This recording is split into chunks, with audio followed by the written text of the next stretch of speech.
حضرت بابا بلے شاہ صاحب رحمۃ اللہ علیہ سادات کرام سے تعلق تھا، سید زادے تھے۔ سادات کرام کو اللہ یہ عزت دیتا ہے کہ پیدائشی طور پر بھی ان لوگوں کے پاس سند ہوتی ہے کہ ان کی عزت کرنا امت پہ ضروری ہے۔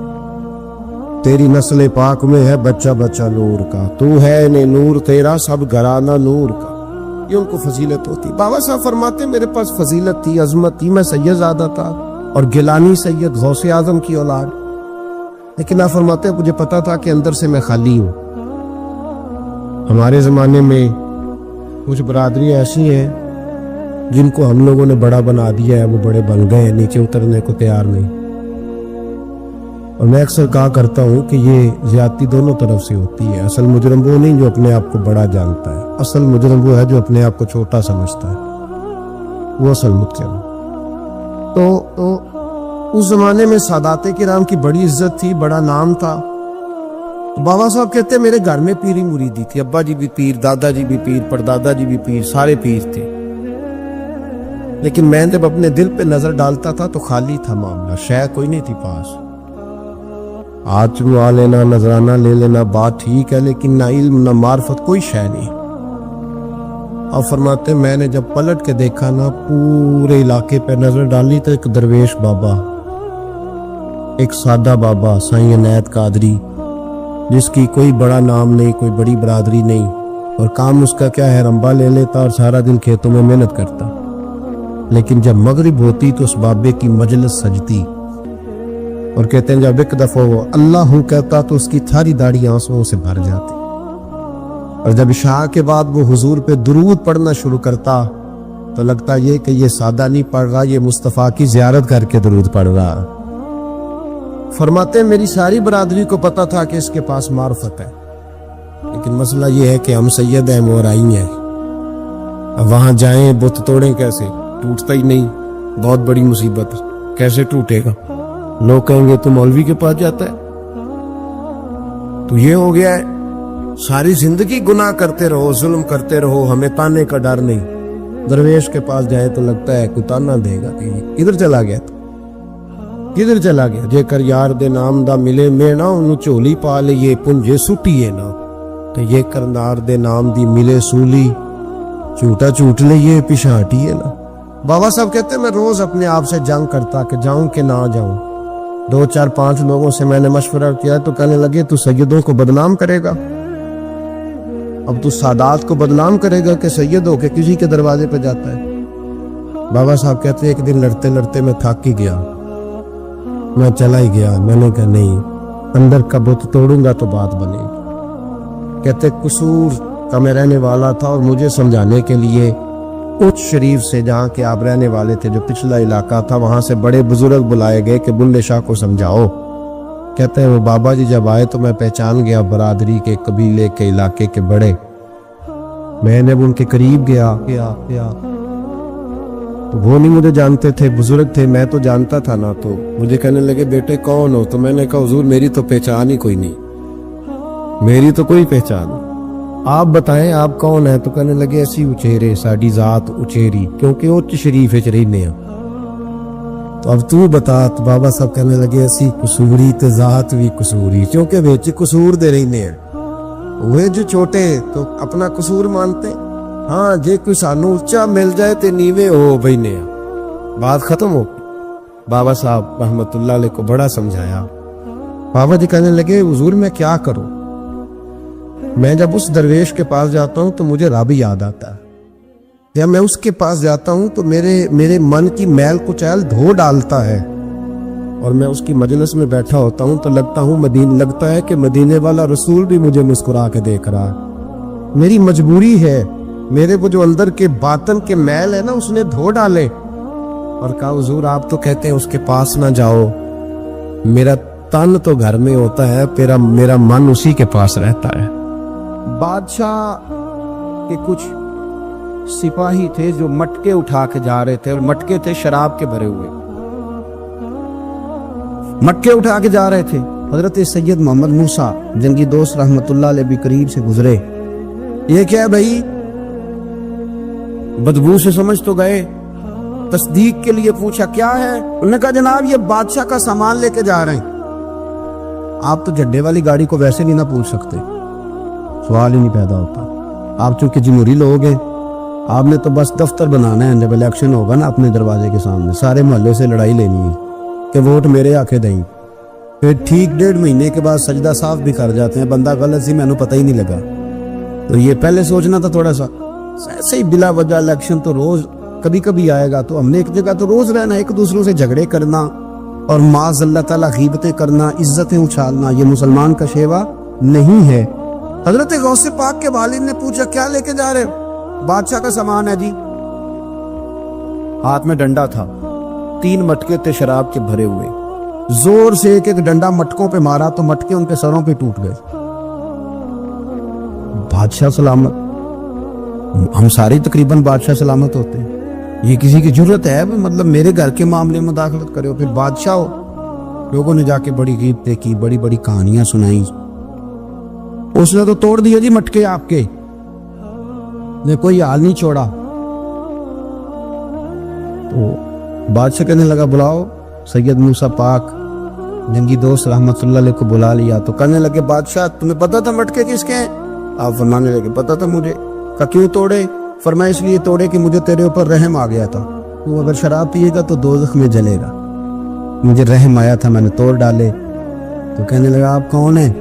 آپ فرمانے لگے میں محتسب ہوں، میری حساب کتاب لینے کی ڈیوٹی ہے، محتسب ہوں، غلط آدمی کا حساب کروں گا۔ تو بادشاہ کہنے لگا کس نے ڈیوٹی لگائی آپ کی؟ فرمانے لگے میری ڈیوٹی میرے رب کریم نے لگائی ہے، میری ڈیوٹی اللہ نے لگا۔ تأمرون بالمعروف وتنہون عن المنکر، مسلمان کے ذمے ہے اچھائی کا حکم دے گا، برائی سے روکے، یہ ذمہ داری اب اللہ نے ڈیوٹی لگائی ہے۔ بادشاہ پہ اتنا روب طاری ہوا کہ کہنے لگا حضور آپ کی بڑی مہربانی، آپ نے یہ کام کیا۔ کہنے لگا جناب اگر آپ اجازت دیں تو میں بھی آپ کو محتسب نہ بنا دوں، آپ میرے وزیر بن جائیں، کو بندہ اس طرح کا کام کرے تو اسے روکے۔ تو آپ فرمانے لگے نہیں تو اپنی نوکری سنبھال کے رکھ، جسے اللہ ڈیوٹی پہ لگائے اسے پھر بندوں کی ڈیوٹیاں نہیں کرنی چاہیے۔ یہ اعزاز اللہ نے انہیں دیا، یہ شان رب کریم نے عطا فرمائی۔ ان کے صاحبزادے تھے حضرت غوث پاک جیلانی رضی اللہ تعالی عنہ۔ اللہ تعالیٰ نے جب کسی شخص سے کام لینا ہوتا ہے تو اللہ اس کے لیے اسباب بھی خود ہی پیدا کر دیتا ہے۔ علامہ اقبال اپنے استاد کی بڑی قدر کرتے تھے، شمس العلماء کی۔ تو ایک دن حضرت شمس العلماء سے کہنے لگے استاد جی آپ کی مہربانی سے پڑھ گیا ہوں۔ تو فرمانے لگے پتر تیری کلاس میں تو 250 لڑکا تھا، میری مہربانی تو سب پہ تھی، پر سارے تو اقبال نہیں نہ بنے۔ فرمانے لگے تیرے اندر بھی کوئی خوبی تھی، اس کی وجہ سے اللہ نے تجھے یہ اعزاز، کوئی تھی کوئی چیز تیرے اندر۔ اللہ تعالیٰ جب کسی بندے کو نوازتا ہے نا تو بندہ بھی محنت کرتا ہے، لیکن اس کی محنت سے زیادہ اللہ کے فضل کا دخل ہوتا ہے۔ اور بندے کئی دفعہ کہنے لگ جاتے ہیں بڑی مشقت کی، بڑی محنت کی، کچھ بھی نہیں ہوتا، زیادہ اللہ کے فضل کا انحصار ہوتا ہے۔ رب جیسے چاہتا ہے ویسے فیصلے دیتا ہے۔ آپ فرماتے ہیں کہ میں چھوٹا سا تھا، والد انتقال کر گئے، والدہ تھی میری اور ہم 2 بھائی تھے۔ فرماتے ہیں بچے کھیلنے کے لیے نکلے تو میں بھی ان کے پیچھے کھیلنے نکل گیا۔ ایک بیل بچوں کے قابو آ گیا، تو بچوں کے قابو کو چیز آ جائے تو پھر وہ اس کا جو حال ہوتا ہے وہ تو ہمیں پتہ ہی، ہم سارے بچے رہ چکے ہیں۔ تو کہتے ہیں وہ بیل قابو آ گیا، کوئی اس کے کان چھیڑتا، کوئی اس کی دم چھیڑتا، کوئی اس کے سینگ چھیڑتا، کوئی کسی جگہ سے اسے تنگ کرتا۔ مختلف بچے اس کو نا دم سے پکڑ کے ہلاتے، بیل بھاگتا۔ حضور غوث پاک فرماتے میں بھی آگے بڑھا اور میں نے جب اس کی دم پکڑ کے ہلائی تو بیل نے میری طرف منہ کیا اور کہنے لگا عبد القادر تو نہ ایسے کر، بول کے کہنے لگا تو نہ ایسے کر، تجھے رب نے ان کاموں کے لیے پیدا نہیں فرمایا۔ آپ فرماتے مجھے اتنا خوف طاری ہوا، بیل کو بولتے دیکھا تھا پہلی دفعہ، بیل کو۔ اب میرے سنی کو بھی دلیلوں کی ضرورت ہوتی ہے نا، دلیل نہ دیں، کسی بزرگ کی بات سنائیں تو سنی بھی تھوڑا تھوڑا دائیں بائیں دیکھتا ہے۔ یہ شور ایسا ہوا ہے نا، پراپوگنڈا ایسا ہے۔ میں حدیث پاک سنا دیتا ہوں، رسول کریم صلی اللہ تعالی علیہ وآلہ وسلم فرماتے ایک شخص نے بیل پہ سواری کرنے کی۔ بیل سواری کے لیے نہیں پیدا کیا گیا، سواری کے لیے اونٹ ہیں، خچر ہیں، گھوڑے ہیں، گدھے ہیں۔ بیل کھیتی باڑی کے لیے،